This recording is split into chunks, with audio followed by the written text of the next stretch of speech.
In the quiet coastal town of Pine Harbor, where everyone knew their neighbors and the sea breeze carried whispers of local stories, lived James Wilson. At 68 years old, his weathered face told the tale of decades spent rushing into burning buildings as a firefighter. His hands, once steady with the weight of responsibility, now showed the slight tremble that comes with age. James lived in the blue two-story house at the end of Maple Street, the same home where he had raised his family and created a lifetime of memories. Every morning, James would sit on his front porch with a cup of coffee, watching the town come to life. The neighborhood children would wave as they passed by on their way to school. He'd wave back with a gentle smile that never quite reached his eyes. The townsfolk respected his quiet demeanor, understanding that behind those blue eyes lay a depth of emotion he rarely showed. James had been a widower for 5 years now. His wife, Helen, had been taken by cancer after a battle that left the I2 family emotionally drained but somehow stronger in their bond. Her photo still occupied the center spot on the fireplace mantel, her kind smile frozen in time. James would talk to that photo sometimes when he thought no one was listening. "Another day without you, my love," he'd whisper. "But I'm keeping an eye on our girls just like I promised." The girls he referred to were his twin daughters, Lisa and Laura, both 32 years old, but still the girls in their father's eyes. Despite being identical twins with the same chestnut hair and heart-shaped faces, anyone who knew them could tell them apart instantly. Lisa wore her hair shorter, loved bright colors, and spoke with her hands when excited. Laura kept her hair long, preferred earth tones, and had a more measured way of speaking, choosing her words carefully. After college in different states and a few years working in the big city, both twins had separately decided to move back to Pine Harbor within months of each other. They never admitted it to anyone, but both had felt the pull of home after their mother's passing. Someone needed to keep an eye on Dad, they'd each thought, unaware their sister had made the same decision. Lisa lived in a small apartment above the town bookstore where she worked part-time. While freelancing as a graphic designer, her windows overlooked the town square, and she loved watching people go about their day while she worked on her computer. Her apartment was filled with color, teal throw pillows, yellow curtains, and walls covered with her own artwork. Music always played in the background, a mix of folk and indie that drifted down to the bookstore below. Laura had chosen a tiny cottage at the edge of town, closer to the beach. She worked remotely as an environmental consultant, her home office featuring large windows that showcased the ocean view. Her space was minimalist and organized, white walls, wooden furniture, and carefully selected plants in every corner. In the mornings, she would walk along the shore, collecting interesting shells and stones that she arranged on her windowsills. Every Sunday without fail, the three Wilsons gathered for dinner at James's house. It was a tradition that had begun after Helen's funeral and had continued without interruption. James would prepare the main course, usually his special pot roast or grilled fish caught fresh that morning. Lisa always brought dessert, often experimenting with recipes she found online. Laura was in charge of sides and wine, her selections always perfectly complementing her father's cooking. These Sunday dinners were the highlight of James's week. His house, which felt too empty most days, would fill with the sound of his daughter's laughter, their friendly bickering, and updates on their lives. They'd sit at the old oak table, the same one where the twins had done their homework as children, where family decisions had been made, and where Helen had sat at the head for so many years. "Dad, you need to get that gutter fixed before winter," Laura would say, always practical. "I'll do it next week," James would promise, knowing he'd probably forget. "I could call Tom from the hardware store," Lisa would suggest. "He did such a good job with my leaky sink." "I don't need help," James would insist, his pride still intact despite his aging body. "Been fixing things around this house since before you two were born." The twins would exchange knowing glances. They'd learned to pick their battles with their stubborn father. The townsfolk often saw the three Wilsons together, at the local diner on Friday nights, at church on Sunday mornings, or walking along the harbor on pleasant evenings. They made an interesting trio, the tall, silver-haired former firefighter flanked by his daughters, so alike yet so different. People would smile and wave, but few got truly close to them. That Wilson family keeps to themselves. Mrs. Peterson from the bakery would say. Ever since Helen passed, they've been like a little island. James was never much of a talker anyway. Mr. Collins from the post office would respond. Those girls take after him more than their mother in that way. What the townsfolk didn't see were the quiet moments of grief that still ambushed the family when least expected. Like when James found one of Helen's old sweaters at the back of his closet and sat holding it for hours. Or when Lisa would cook her mother's recipe for chicken soup and call her sister in tears because it didn't taste quite right. Or when Laura would drive by the hospital and feel a heaviness in her chest, remembering those final weeks. They had each found their own ways to cope with the loss. James threw himself into home projects, always fixing something around the house, even when it wasn't broken. Lisa painted more, creating vibrant artwork that somehow captured emotions she couldn't express in words. Laura took long walks, collecting natural objects and pressing wildflowers, creating order from chaos. But they worried about each other. Lisa and Laura both noticed how their father seemed thinner recently, how he'd pause sometimes mid-sentence as if catching his breath. James observed how his daughters would sometimes look at their phones and exchange glances, communicating in that silent way twins sometimes do, keeping something from him. "Everything okay with you girls?" he asked one Sunday as they cleared the dinner table.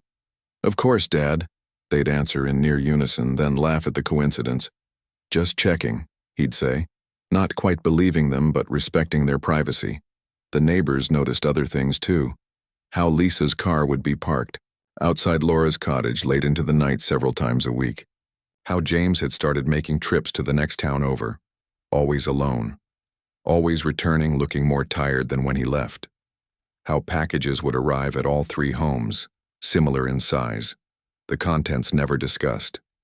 Maybe they're planning something for the town festival, suggested the mailman to anyone who would listen. The Wilsons always contribute something nice. But there was something in the air around the Wilson family that autumn, a sense of purpose mixed with secrecy. James seemed both more distant and more present somehow, taking time to chat with neighbors he'd barely acknowledged before, asking questions about their children and grandchildren, listening intently to their answers. The twins, meanwhile, declined invitations more often. Lisa turned down art commissions she would have jumped at before. Laura started working odd hours, her cottage lights on well past midnight. They were seen entering the town library together, spending hours in the reference section, taking notes, and whispering to each other. Research for a family project was all they would say when asked. As the leaves changed color and the air grew cooler, the bond between father and daughters seemed to intensify. Their Sunday dinners lasted longer. They were seen walking along the harbor at sunset, heads bent in serious conversation. Sometimes they would stop and look out at the water, three silhouettes against the dying light standing closer together than before. What the people of Pine Harbor didn't know, couldn't know, was that beneath the surface of this seemingly ordinary family lay a story that would soon shake the foundations of their small community. A story of love, sacrifice, and secrets that would only be revealed when it was too late for anyone to intervene. For now, though, they were simply the Wilsons, the retired firefighter and his twin daughters, a family known for their kindness, their privacy, and their unbreakable bond. A family that nodded politely when you passed them on the street but kept their true selves hidden behind closed doors.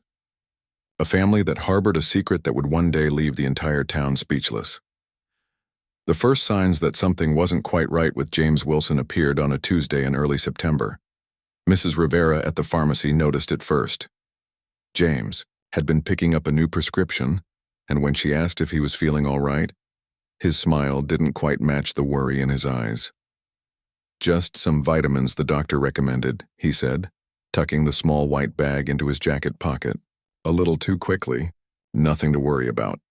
But Mrs. Rivera had worked at Pine Harbor Pharmacy for 37 years. She knew vitamins didn't come in bottles with warning labels about side effects. She knew vitamins weren't picked up with hands that trembled. Slightly. She said nothing, though, respecting the man's privacy. That same week, Dr. Thomas called James back into his office to discuss the test results. The small examination room felt even smaller as the doctor sat across from James, their knees almost touching in the tight space. Outside the window, children played in the park across from the medical center, their laughter a stark contrast to the heavy silence inside. "It's advanced, James," Dr. Thomas said gently, sliding the scan results across his desk. "The cancer has spread from your pancreas to your liver. I'm so sorry." James stared at the images, at the white spots that represented the thing slowly killing him from the inside. He thought of Helen, of the similar conversation they'd had in this very room 5 years ago. He remembered how her face had crumpled, how she'd reached for his hand. James sat alone now, his weathered hands clasped tightly together. "How long?" he asked, his voice steadier than he felt. 6 months? Maybe 8 with aggressive treatment. But James, Dr. Thomas leaned forward. "The treatment would be difficult at your age. The quality of life—" "I understand," James interrupted. He'd watched Helen suffer through treatments that had bought her time but stolen her comfort. He wouldn't do that to himself or his daughters. "I'd like to keep this between us for now. I need to find the right way to tell my girls." But when James finally told Lisa and Laura over Sunday dinner 2 weeks later, he discovered something unexpected. They weren't surprised. "We figured something was wrong, Dad," Lisa said, tears welling in her eyes. "You've lost weight. You're tired all the time. You keep rubbing your side when you think we're not looking." Laura reached across the table to take his hand. "We were just waiting for you to be ready to tell us." That night, after their father had gone to bed, the twins sat on Laura's porch swing, a blanket shared between them against the autumn chill. The moon cast a silver light over the garden, illuminating their identical faces now streaked with tears. 6 months, Lisa whispered, looking up at the stars. "What are we going to do?" Laura was quiet for a long moment. "Remember what Mom said before she died? About her only regret?" Lisa nodded. Their mother had told them her biggest regret was not having done more for others, having spent so much time building a career and raising a family that she'd never fulfilled her dream of making a difference in the community. "I've been thinking about that a lot lately," Laura continued, "about what we could do to honor both of them, and so began what the town would later call the Wilson mystery." Over the following weeks, the twins started behaving in ways that puzzled their friends and neighbors. They declined invitations to social gatherings they would normally attend. They took days off work without explanation. Their cars were spotted in neighboring towns, sometimes parked outside banks or law offices. "Maybe they're selling their dad's house," suggested the barber as he trimmed a customer's hair, "getting ready for when he moves to a retirement home." "Or maybe they're planning a surprise party," offered Mrs. Henderson from the flower shop. "James's birthday is in February, but maybe they're getting an early start." Meanwhile, James noticed changes in his own home. The twins would fall silent when he entered a room. Their laptops would close quickly. Phone calls would end abruptly. But unlike the concerned townspeople, James wasn't worried. He knew exactly what his daughters were doing because they had finally told him. It had started with a conversation about his will. James had called the girls over to discuss his assets and final wishes. He wasn't a wealthy man, but the house was paid off. He had a decent pension, and there was the life insurance policy he'd maintained for decades. "I want you both to be comfortable after I'm gone," he'd explained, showing them the documents he'd organized in a blue folder. The twins had exchanged a look, that silent twin communication that had fascinated and sometimes frustrated their parents since childhood. "Dad," Laura had said carefully, "what if we used that money differently? What if we created something lasting instead?" And then they'd shared their idea with him, an idea so beautiful, so perfectly aligned with Helen's unfulfilled wishes that James had felt his heart swell with pride, even as it broke with the knowledge that he wouldn't live to see their plan fully realized. Now, as autumn deepened into winter, James found himself involved in their secret project. On days when his energy was good, when the pain medication was working well, he would join his daughters on their mysterious errands. His presence in these activities only added to the town's curiosity. Betty from the diner saw them at the county clerk's office, heads bent over property records. The bank manager noticed the twins making unusual transactions, moving money between accounts. The real estate agent was surprised when Laura inquired about several parcels of land on the outskirts of town, undeveloped areas that had been for sale for years with no interest. "They're up to something, those Wilsons," people would say, not unkindly. Always thought they were an interesting family. What no one in town realized was that James's condition was worsening faster than expected. By Thanksgiving, he had lost 20 pounds. His once strong frame seemed to fold in on itself. He tired easily now, sometimes falling asleep, mid-conversation. The twins noticed how his clothes hung loosely, how his belt needed new holes punched into it, how his eyes seemed more sunken each week. "You should tell people, Dad," Lisa suggested gently one evening as she helped him to bed. "Your friends would want to know. They'd want to say goodbye properly." James shook his head. "No pity parties, no sad faces. I've seen enough of those to last a lifetime." The truth was, James couldn't bear to see the look in people's eyes when they knew. The way they'd speak more softly around him, choose their words more carefully. The way they'd reminisce about old times as if writing his eulogy in advance. He'd experienced all of that with Helen, watched how it had drained her further. He wouldn't put himself through it. Instead, he threw what little energy he had left into the twins' project. On good days, he would sit at the kitchen table with them, offering suggestions, making phone calls to old friends who might help, signing documents with a hand that grew shakier each week. "Are you sure about this?" he asked his daughters one snowy December evening. "It's your inheritance you're using. Your mother and I saved that money for you." The twins shared another look, another silent conversation. "We're sure, Dad," Lisa said firmly. "It feels right," Laura added. "Like something we were meant to do." What the town found most curious was the change in the twins themselves. These, two young women, always so different in personality despite their identical appearance, seemed to be merging somehow. Lisa, usually bubbly and spontaneous, became more serious and organized. Laura, typically reserved and cautious, started taking risks, making quick decisions. They spent more time together than apart now, often staying at one house or the other instead of returning to their separate homes. Their behavior grew more puzzling by the day.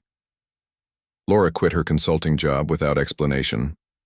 Lisa turned down a major design project she'd been excited about for months. They were seen loading boxes into their cars, clearing out their apartments as if preparing to move. Yet when directly asked, they insisted nothing was changing. "Just doing some winter cleaning," Lisa would say with a forced brightness. "Reorganizing my priorities," Laura would explain vaguely. Their friends tried to reach out, worried about the twins' increasing isolation. Phone calls went to voicemail. Text messages received delayed, brief responses. Invitations were politely declined. "I'm concerned about those Wilson girls," said their mother's old friend Patty over coffee with the church ladies. "Ever since James started looking poorly, they've withdrawn from everyone. Grief does strange things to people, and they already lost their mother so young." What Patty and the others couldn't know was that in the Wilson house, between the secrets and the planning, a beautiful transformation was taking place. As James grew weaker physically, he seemed to grow stronger in spirit. The twins, facing the imminent loss of their remaining parent, found themselves drawing on reserves of strength they hadn't known they possessed.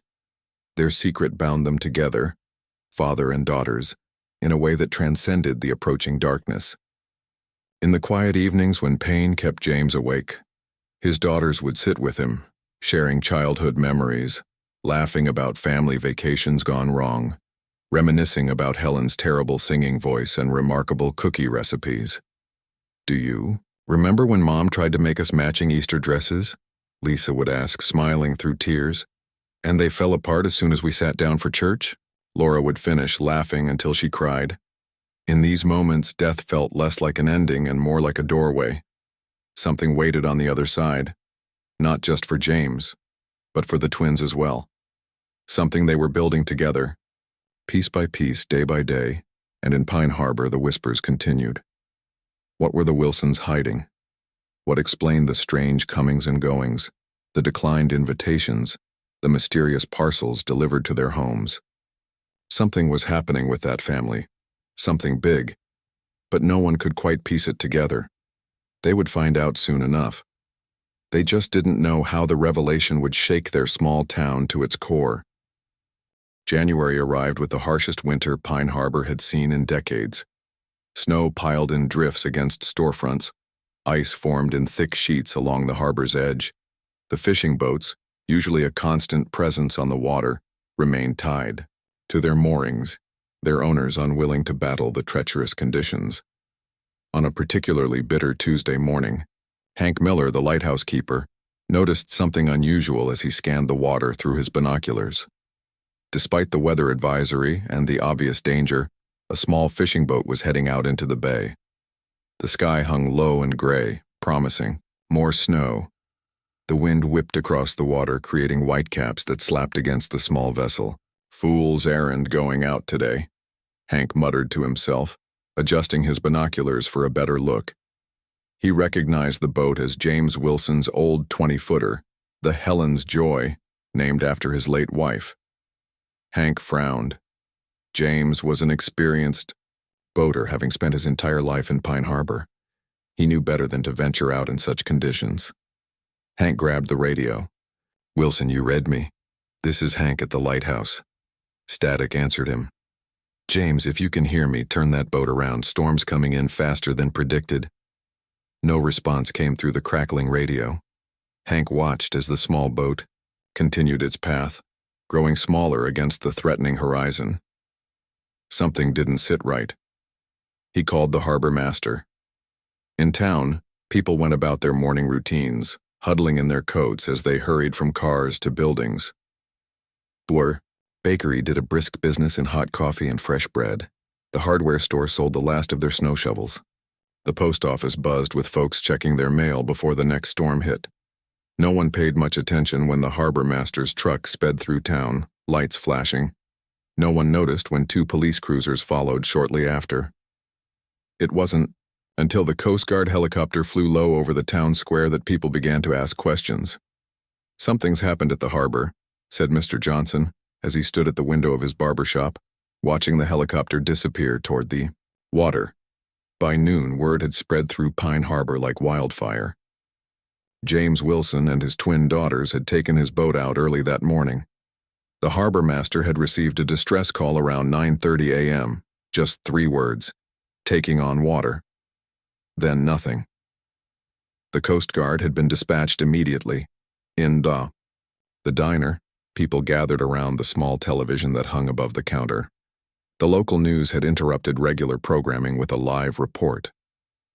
"The search continues for 3 members of a local family, whose boat is believed to have capsized in the bay this morning," the reporter said, her hair whipping around her face as she stood at the harbor's edge. "Authorities have identified them as James Wilson, 68, and his twin daughters Lisa and Laura Wilson, both 32. A collective gasp filled the diner. Everyone knew the Wilsons. This wasn't some anonymous tragedy they were watching. These were their neighbors, their friends. But why were they out there today? Mrs. Rivera from the pharmacy asked no one in particular. "James knows these waters better than anyone. He wouldn't take his girls out in this weather." No one had an answer. More puzzling still, no one could remember the twins ever going fishing with their father before. Laura got terribly seasick, people recalled. Lisa had always been afraid of deep water since a swimming incident as a child. It made no sense. Throughout the afternoon, the town held its collective breath. Phones buzzed with updates. People shared what little information they had. The hardware store owner remembered James buying extra life jackets last week. The gas station attendant had seen all 3 Wilsons early that morning filling up a gas can. The grocery clerk recalled Lisa and Laura buying supplies as if for a long trip. Non-perishable foods, bottled water, first aid supplies. Maybe they were planning to go to the island, someone suggested. "James has that old hunting cabin out there." "In this weather?" "Not likely," came the reply. As darkness fell, hope began to fade. The Coast Guard reported finding debris from the Helen's Joy scattered across a half-mile stretch of water, part of the hull. A cooler. A life jacket that had never been worn. The water temperature was barely above freezing. Survival time, even with proper equipment, would be minutes, not hours. By evening, the church was filled to capacity for an impromptu prayer vigil. People who hadn't spoken to the Wilsons in years wiped away tears as they recounted memories. James helping to rebuild the Andersons' garage after the fire last summer. Lisa designing posters for the town festival free of charge. Laura organizing the beach cleanup every spring. "I saw them yesterday," said Tom from the hardware store, his voice thick with emotion. All three of them coming out of the bank together. James looked tired, real tired, but he smiled when he saw me. Said something odd, too, said, "Sometimes the hardest choices are the most meaningful ones." I didn't think much of it then. Others nodded, sharing their own recent encounters with the family, the strange behavior, the secretive actions, the declining health that James had tried to hide. Pieces of a puzzle that still didn't form a clear picture. Outside the church, snow began to fall again, thick flakes that muffled the world in white silence. The Coast Guard announced they were switching from a rescue mission to a recovery operation. No one could have survived this long in those conditions. Dawn broke the next day with clearing skies and a bitter cold that stole the breath. The search resumed at first light. By mid-morning, word came through. They had found the Wilsons. The Coast Guard helicopter had spotted them on the eastern side of the bay, near the rocky outcropping locals called Devil's Spine. The small fishing boat had indeed capsized, likely after hitting the partially submerged rocks that had claimed several vessels over the years. The three bodies were found close together, as if they had been holding on to each other until the very end. The town fell into a stunned silence at the news. Flags were lowered to half-mast. The school announced it would close early. The diner served free coffee to anyone who came in. The owner, too, choked up to charge grieving neighbors. As the day wore on, questions began to replace shock. Why had they gone out? What had been so important that James would risk not only his life but his daughters' lives as well? It wasn't like him. It wasn't like any of them. "I heard they were carrying something onto the boat," said the teenager, who delivered newspapers. "Big duffel bags, 3 of them." The police found a waterproof case strapped to the underside of one of the seats, added the firefighter who had assisted with the recovery. "Locked tight. They're trying to get it open." Theories spread through Pine Harbor faster than the coming storm. Some said James had found out his cancer was worse than expected, that he couldn't bear to leave his daughters behind as his wife's death had devastated him. Others suggested the twins had convinced their father to help them smuggle something valuable. A few even whispered that it might not have been an accident at all. "You didn't see James these last few weeks?" said Dr. Thomas quietly to his wife that evening. The man was in pain. Constant pain. The medication wasn't helping anymore. He stared into his untouched coffee. But to take his daughters with him?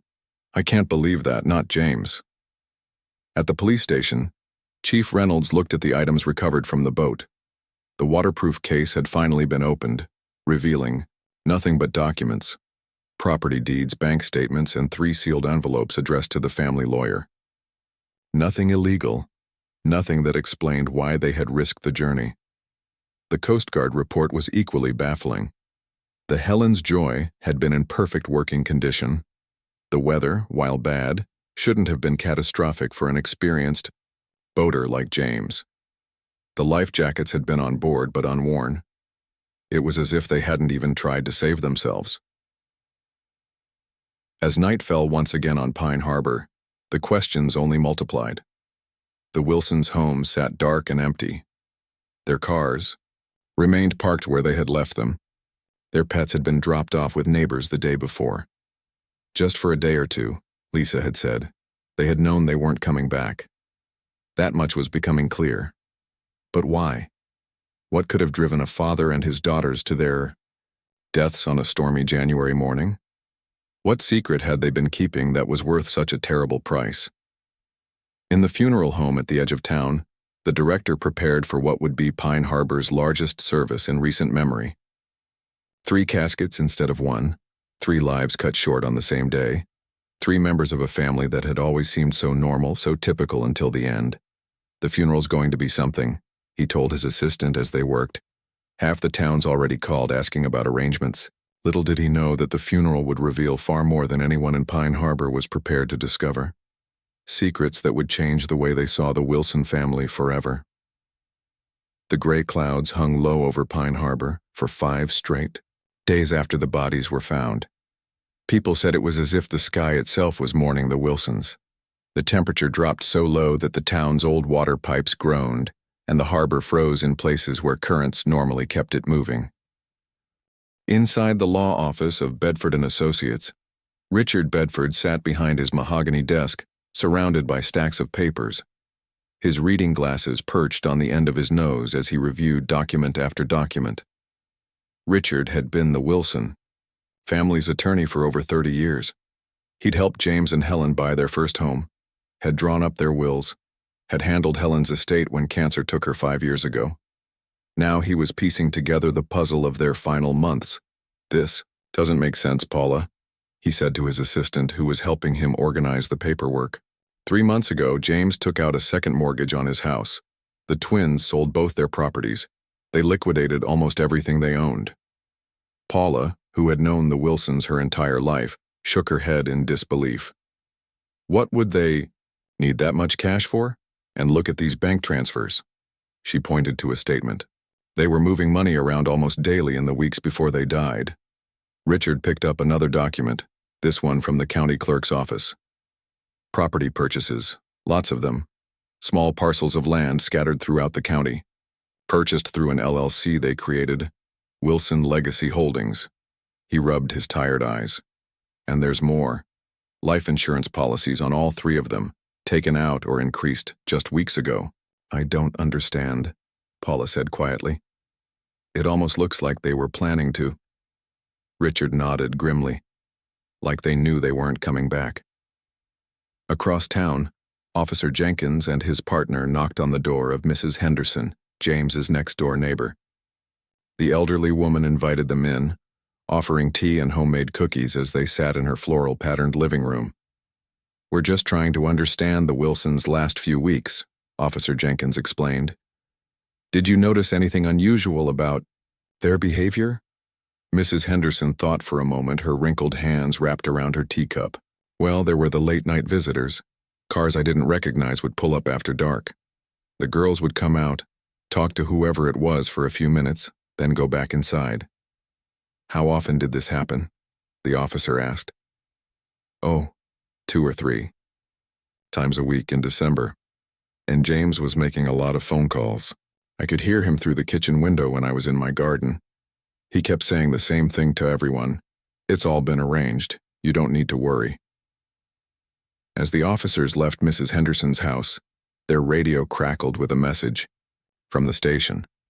The search team had finished going through the Wilsons' homes. They'd found something interesting. Identical leather-bound journals, one in each residence. All 3 locked with small brass keys. By that afternoon, word had spread through Pine Harbor about the journals. People speculated wildly about what might be written in them. A suicide pact? A treasure map? Confessions of some long-hidden crime? The reality, when the locks were carefully opened in the police station, was both more ordinary and more mysterious. "They're just regular journals," Chief Reynolds told the gathered officers. "Daily entries, thoughts, reflections. Nothing criminal, nothing that explains why they went out in that storm." But as they read further, patterns emerged. All 3 had been writing about the same things. Lists of people in town, notes about community needs, ideas for projects that would benefit Pine Harbor. James wrote often about Helen, about how proud she would be of what they were planning. The twins wrote about their father's declining health, about time running short, about a promise they had made to each other.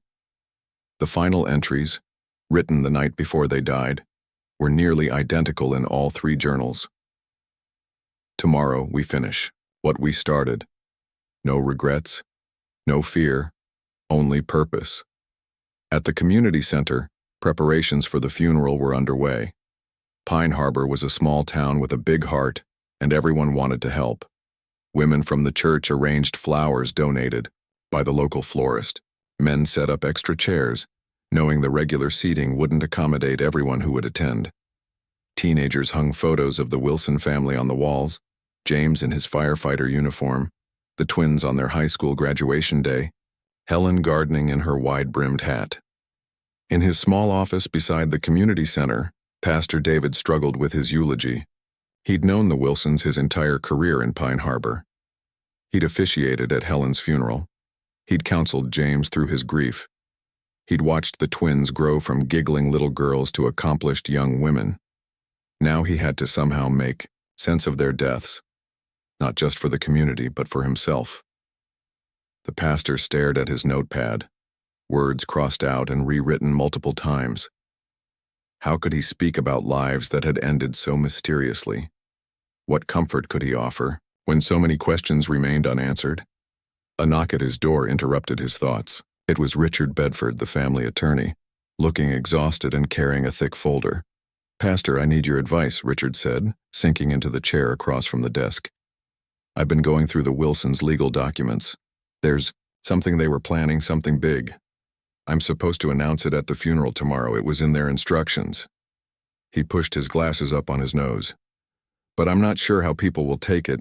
It's unusual." As Richard explained what he had discovered, Pastor David's eyes grew wider. "Are you certain about this?" he asked when Richard had finished. "Everything's legally binding. The paperwork is in order. They must have been planning this for months." Pastor sat back in his chair, momentarily speechless. "Well," he finally said, "I think I know what to say in my eulogy now." At the town diner that evening, locals gathered as they had every night since the accident, finding comfort in shared grief and speculation. The counter was crowded with fishermen warming their hands on coffee mugs, booths filled with families picking at their meals without much appetite. The television above the bar, usually tuned to sports, showed weather reports instead. A new storm system approaching, due to hit right after the funeral. "I still can't figure why they went out in that boat," said the old man who ran the bait shop. James knew better. He respected the water.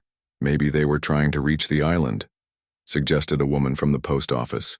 "His hunting cabin is out there." "In January? With the twins?" "Not likely," replied the bait shop owner. At a corner table, Police Chief Reynolds sat with Dr. Thomas, speaking in low voices. "The autopsy results came back," the chief said quietly. "James's cancer was more advanced than we thought. The doctor who examined him said he probably had weeks left, not months. He would have been in tremendous pain." Dr. Thomas nodded sadly. "I suspected as much. He refused more aggressive treatment. Said quality of life mattered more than quantity." "But the girls?" the chief pressed. "Why would they?" "I don't know," Dr. Thomas admitted. "They were always unusually close, even for twins. After their mother died, that bond seemed to include James too. They became almost inseparable." As night fell, activity at the Wilsons' homes increased. Police teams finished their investigations. Relatives who had arrived from out of town collected personal items and mementos. Neighbors brought casseroles and desserts for the family gathering that would follow the funeral, filling refrigerators that would never again be opened by their owners. In Lisa's apartment above the bookstore, her cousin found a half-finished painting on an easel by the window. It showed 3 figures standing on a beach looking out at a sunset. Their faces weren't visible, but anyone would recognize James's stooped shoulders, Lisa's wild hair, Laura's perfect posture. In Laura's cottage by the sea, an uncle discovered her collection of journals dating back to childhood. The most recent ones were missing, taken by the police. But the older ones revealed a young woman who had always felt things deeply, who wrote about connections between people, about responsibilities to community, about leaving a mark on the world. In James's house, his brother-in-law found a photo album on the bedside table. It was open to a picture of James and Helen on their wedding day, young and radiant with hope. Someone had placed Helen's wedding ring on top of the photo, a small circle of gold catching the light. Throughout Pine Harbor, clocks ticked toward morning. Alarm clocks were set for the funeral. Black clothes were laid out. Cars were cleaned of snow and ice in preparation for the procession to the cemetery. And still, the questions persisted. Still, the mystery remained. What had the Wilsons been planning? Why had they chosen to end their lives together on that stormy morning? What would be revealed at their funeral that Richard Bedford thought might upset the town? The answers waited just hours away, hidden in legal documents, property deeds, and financial records. Answers that would change Pine Harbor forever. Answers that would reveal the true legacy of a father and his twin daughters who had passed on the same day. The morning of the funeral dawned clear and cold, a rare break in the winter storms that had battered Pine Harbor. Sunlight sparkled on fresh snow, making the world look clean and new. By 9 o'clock, cars lined the streets surrounding the community center. People arrived on foot in carpools, some even taking boats across the harbor from the more remote areas of town. No one wanted to miss saying goodbye to the Wilsons. Inside, the community center had been transformed. White flowers covered every surface. Photos of James and his daughters hung on blue ribbons from the ceiling, spinning gently in the heat from the vents. 3 closed caskets sat at the front of the room, polished wood gleaming under soft lights, each with a simple arrangement of lilies, Helen's favorite flower. Mrs. Rivera from the pharmacy stood near the door, handing out programs printed on thick cream paper. "I've never seen so many people in one place in Pine Harbor," she whispered to her husband. "Not even for the 4th of July parade." Indeed, it seemed the entire town had turned out. The mayor sat in the front row, his chain of office gleaming against his black suit. Next to him was Dr. Thomas, who kept wiping his glasses with a handkerchief. Behind them sat teachers from the high school where the twins had once been students, fishermen who had known James all his life, shopkeepers who had watched the girls grow up. Even people who had only known the Wilsons in passing felt compelled to attend. Death unified Pine Harbor in a way life never had. At precisely 10 o'clock, Pastor David stepped up to the podium.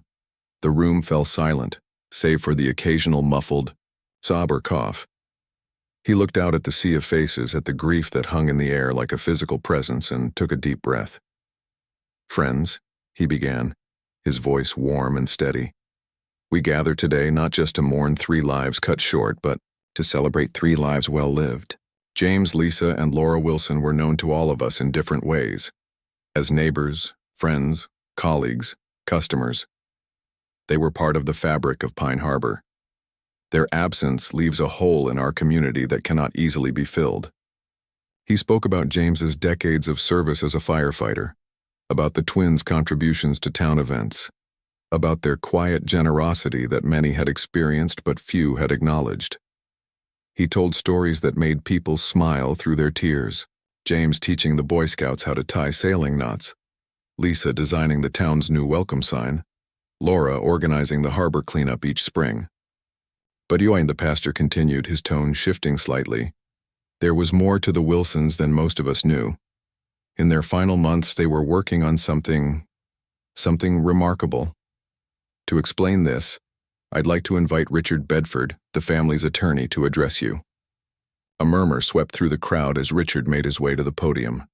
He looked tired, his suit slightly rumpled, his eyes red from too little sleep. He placed a folder on the podium, adjusted his glasses, and looked out at the gathered faces. "Thank you all for coming today," he began. "The Wilson family would have been touched by this outpouring of support.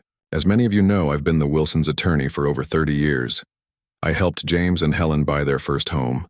I handled Helen's estate when she passed away. And now, I'm here to execute James, Lisa, and Laura's final wishes."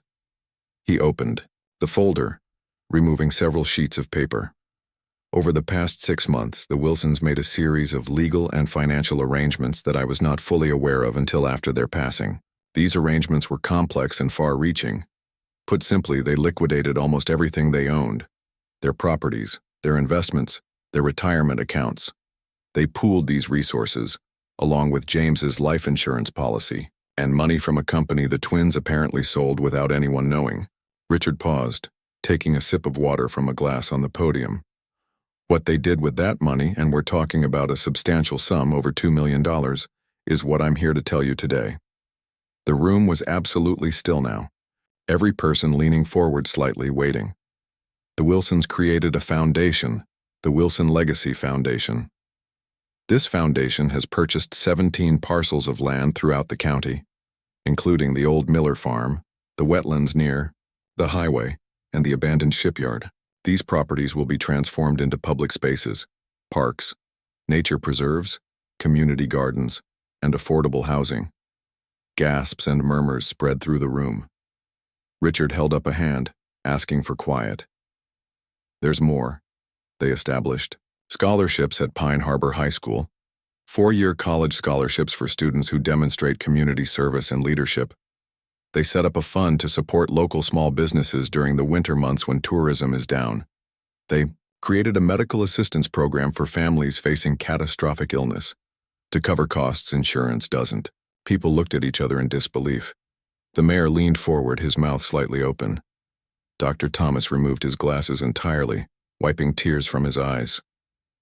But perhaps most surprising, Richard continued, his voice growing stronger, are these? He held up 3 sealed envelopes. In the Wilsons' personal effects, we found 3 journals. In those journals were lists of people in this town who had touched their lives in some way. People who had shown kindness, offered support, made a difference. Each person on those lists has received an inheritance. Some small, some substantial, along with a personal letter explaining why they were included. The room erupted in conversation. People reached into pockets and purses, pulling out the letters they'd received in the mail that morning but hadn't yet opened. Mrs. Henderson, James's elderly neighbor, unfolded her letter with trembling hands. The teenage boy who had mowed the Wilsons' lawn last summer stared at his envelope in shock. The nurse who had cared for Helen during her final days pressed a letter to her chest, tears streaming down her face.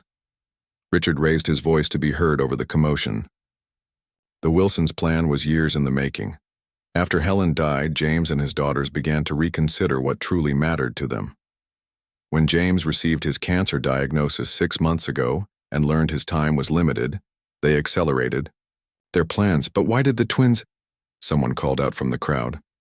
The question everyone had been asking for days hung in the air, unfinished, but understood. Richard's face grew solemn. I can't answer that with certainty. Their journals don't explicitly say. What they do make clear is that the 3 of them had made a pact. They would see their plans through together, and they would leave this world together. He looked down at his notes, then back at the crowd. James's cancer had progressed more rapidly than expected. The medical examiner believes he was in significant pain, with perhaps weeks to live. The twins. He paused, his voice catching. The twins wrote in their journals about not wanting to be apart, about following their parents, about believing in something beyond this life. A heavy silence fell over the room. Outside, snow began to fall again, light flakes dancing past the windows. Pastor David returned to the podium, placing a hand on Richard's shoulder. Thank you, Richard, he said gently. The attorney nodded and stepped away. Friends, the pastor said, addressing the stunned gathering, we may never fully understand the choice the Wilson family made. What we can understand, what we can honor, is the legacy they've left behind. He gestured to the large display boards that had been set up around the room, previously covered with cloths. Volunteers now removed these coverings, revealing detailed plans for each of the projects the Wilsons had funded, architectural drawings of parks, blueprints for community buildings, maps showing the locations of preserved natural areas. In their final months, James, Lisa, and Laura worked tirelessly to create something lasting, the pastor continued.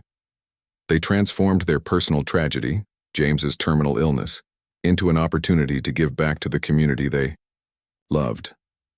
They chose to leave Pine Harbor better than they found it. As people moved around the room, examining the plans, exclaiming over details, sharing their letters with each other, a strange thing happened. The heavy grief that had filled the space began to lighten. There were still tears, still profound sadness, but something else emerged alongside it, a sense of wonder, of gratitude, of purpose. Old Mr. Jenkins, who had taught both twins in high school, stood before a drawing of the new library the Wilsons had funded. This was Laura's dream, he said to no one in particular, his voice thick with emotion. She used to talk about it in my English class, a modern library with a garden on the roof, she remembered. In a corner, Lisa's art club friends gathered around plans for a community art center. She always said Pine Harbor needed a place where people could create together, one woman said, wiping her eyes. She made it happen. Near the back of the room, James's fellow firefighters stood in a circle, reading their letters aloud to each other. One grizzled veteran broke down completely when he read, "You pulled my father from that fire in '86. You gave me 20 more years with him. This is just a small repayment of a debt I could never fully repay." As the formal service ended and people began to mingle, sharing memories and processing what they had learned, the mayor approached Richard Bedford. "Is it true?" he asked quietly. "Did they really plan their own deaths?" Richard looked out at the community center, now buzzing with conversation and even occasional laughter as people connected over their shared letters and memories. "I believe they did," he said slowly. "But I also believe they saw it differently than we might. In their minds, they weren't ending their lives. They were transforming them into something that would live on in Pine Harbor forever." Outside, the snow fell more heavily now, beginning to cover the paths people had cleared earlier. Soon cars would start their careful journey to the cemetery where 3 graves waited beside Helen's. The community would stand together in the cold, watching, as a family was reunited in death. But something had changed in Pine Harbor. The mystery that had puzzled them for days now had an answer. The strange behavior, the secretive meetings, the financial transactions, all of it had been building to this moment, this revelation. Father with terminal cancer and his twin daughters, unwilling to be separated even by death, had chosen to leave the world on their own terms.